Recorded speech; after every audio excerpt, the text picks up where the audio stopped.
हे student, welcome once again. बच्चों, इस वाले वीडियो में हम लोग एक्सरसाइज 1.1 का फर्स्ट क्वेश्चन सॉल्व करेंगे।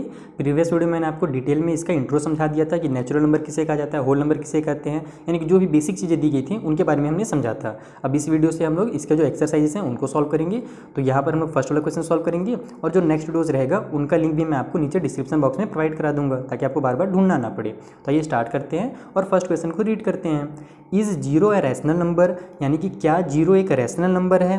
Can you write it in the form p by Q, क्या आप इसको p बाई क्यू के फॉर्म में लिख सकते हैं क्या। Where p and q are integers and q is not equal to zero, जहाँ पर p और q क्या होंगे, हमारे इंटजर होंगे और q जो होगा जीरो के इक्वल में नहीं होगा।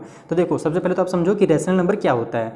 तो कोई भी ऐसा नंबर जिसे हम लोग डिवाइड के फॉर्म में लिख सके। p बाई क्यू का मतलब होता है डिवाइड का फॉर्म, जैसे कि 1/2 हो गया। जैसे यहाँ देखो 3/5 लिखा है, 4/5 लिखा है, यहाँ पर 3 है ना, ये भी एक तरह का रैशनल नंबर है। आप बोलोगे सर कैसे रैशनल नंबर है 3, इसके तो नीचे में कुछ है नहीं।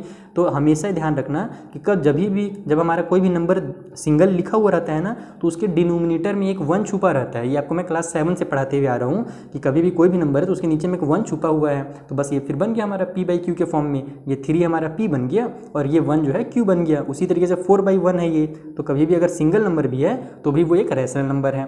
अब यहाँ पर हमसे सवाल किया जा रहा है कि क्या जीरो एक रैशनल नंबर है। तो मैं आपको कॉपी में इसको सॉल्व करके बताता हूँ कि हाँ, जीरो एक रैशनल नंबर है और कैसे है वो भी समझा देता हूँ। देखो, सबसे पहले क्या करो, आप इसका आंसर लिख लेना कि yes, zero is a rational number because we can write it in the form of p by q, यानी कि जीरो एक रैशनल नंबर है क्योंकि हम इसे p बाई क्यू के फॉर्म में लिख सकते हैं। एग्जाम्पल के लिए आप इसको 0/1 भी लिख सकते हो, 0/2 भी लिख सकते हो, 0/3 भी लिख सकते हो। अब ये क्वेश्चन हमारे माइंड में हमेशा आता है कि सर 0/1 का वैल्यू कितना होता है। तो देखो 0/1 अगर हम लोग लिख रहे हैं, ये मैं समझाने के लिए बता रहा हूँ ना, इतना आपका आंसर कंप्लीट हो जाएगा। आपको केवल अपने फेयर में या फिर नोट्स में इतना ही लिखना है। अब देखो 0/1 अगर हम लोग लिख रहे हैं तो इसका वैल्यू होता है 0। अब इसका एक्चुअल में मतलब क्या है, तो इसका मतलब ये है कि जीरो को हम एक इंसान को बांट रहे हैं। कभी भी डिवाइड का मतलब होता है बांटना। क्लियर है बात। तो हमको ना कम से कम एक इंसान को तो बांटना ही पड़ेगा, भले हमारे पास 0 रहे तो हमको 0/1 हम इसको लिख सकते हैं, इसका आंसर 0 होगा। उसी तरीके से हम लोग 0/2 लिख रहे हैं तो इसका मतलब है कि 0 को हम लोग 2 इंसान को बांट रहे हैं, तो इसका भी आंसर हो जाएगा 0। यानी कि अगर आप 0 है आपके पास, 2 इंसानों को आप बांटोगे तो आप कितना कितना दोगे, तो जाहिर सी बात है आप 0/0 दोगे दोनों को, यानी कि आपके पास तो कुछ है ही नहीं। लेकिन मैथ की भाषा में उसमें आपको कहा जाएगा कि यस, आप 0/0 दोनों को दे सकते हो। क्लियर है बात, समझ में आ रहा है थोड़ा थोड़ा।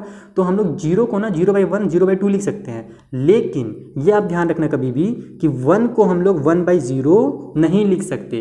इसका मतलब हो जाता है इन्फिनाइट, इसको हम लोग फाइंड ही नहीं कर सकते क्योंकि डिवाइड का मतलब होता है बांटना, और बांटने के लिए कम से कम एक इंसान तो रहना जरूरी है ना। तो नीचे हमने कितना लिख दिया है, नीचे हमारे पास 0 है। इसका मतलब क्या हुआ कि एक को आपको 1 को यानी कि 0 इंसान को बांटना है। तो इसका तो कुछ मतलब ही नहीं निकल रहा है। तो इस बात का तो कोई सेंस ही नहीं हो रहा कि 0 इंसान को हम कैसे बांटेंगे। अब कोई है ही नहीं तो हम कैसे उसको डिवाइड कर सकते हैं, उसको कैसे हम बांट सकते हैं।